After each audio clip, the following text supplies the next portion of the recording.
And at the fast pace that we are moving, sometimes we don't even know that we're valued. It's okay to let people know that. And you don't have to post it in an email blast. In fact, we prefer that you come to us and you tell us individually, you know what, you did a really good job today and I thank you for it. You're welcome. We prefer that to an email blast because now everybody knows. And we're kind of private still. It's the other generation that I'm going to get to that laissez-faire, everything is out there. They come to work, they tell all their business, and they wonder how you knew. They want you, well, how'd you know that? Well, you told me.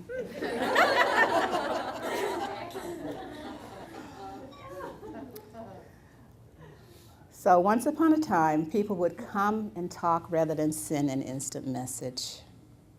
Pour some water, because we are still getting these instant messages.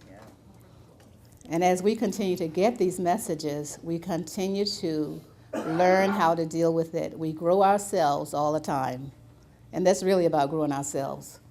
Because if we don't, we'll be left out. And who wants to be left out? No one. So if you don't want to be left out, then you get to learn how to speak in 140 characters, how to write an email, how to do whatever it takes to stay abreast of what's going on in the world. And when we talk about speaking intergenerationally, looking people in the eye is very, very important. Now, some cultures, you have to understand, they don't look you in the eye, but they are listening. So you need to know who you're talking to that's treating people the way they want to be treated, your platinum rule. As you are looking them in the eye and they start looking away, doesn't mean they're not listening, but their culture is telling them not to do the eye thing with you. And learn to accept that and understand it's okay because they did hear you. As long as they are hearing you and following through, that's what matters. How's this darn thing work? You notice the phone and she's texting, but she's doing it. You have to do it. My great niece, my sister's passed a son, my sister's granddaughter. And she has a certain ring on her phone that whenever it rings, a text message comes in from her grandmother, it rings a different way. So she was with all her little girlfriends and the ring came and it was a really upbeat ring. And her friend said, well, who sent you that? She said, oh, that's just my grandma. Your grandmother can text? She'd better know how.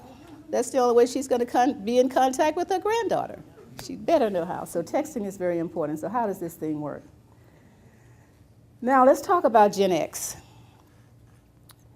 You want to be direct and straightforward. You can do it your own way. Now, as a traditionalist and a boomer, we want to tell people what to do and how to do it. We don't want to give them the flexibility of doing it on their own. Now, what if, treating them the way they want to be treated, we tell them what the project is, ask them to do it, and give them the freedom to get it done. Pour some water, because we're going to give them the freedom to get it done. That doesn't mean that you're going to helicopter over them while they're doing it. It simply means that we get to understand that getting it done well enough is good enough. Can you imagine what happens to the esteem and everything else about a person when you've told them they could do it the best they can? They've given it to you. It works, but it's not how you would have done it. So you go back and you tweak a little bit of this, and you tweak a little bit of that. So we get to learn how to let well enough be good enough. The job got done. So when we're working with them, it's important that we understand that. No, they didn't do it the way we would have. Most people wouldn't do it the way we would have, because we have our own way of doing things. But when we're working with others, it is important to let them do it As long as they don't mess it up, you know. If it's messed up, then you have a conversation with them. Because obviously, they did not fully understand your instructions. So now you go back over it and ask them for questions. Do you understand what this means? How does this feel to you? What would you do in this situation? Give it back to them, let them do it again, if you have that much time.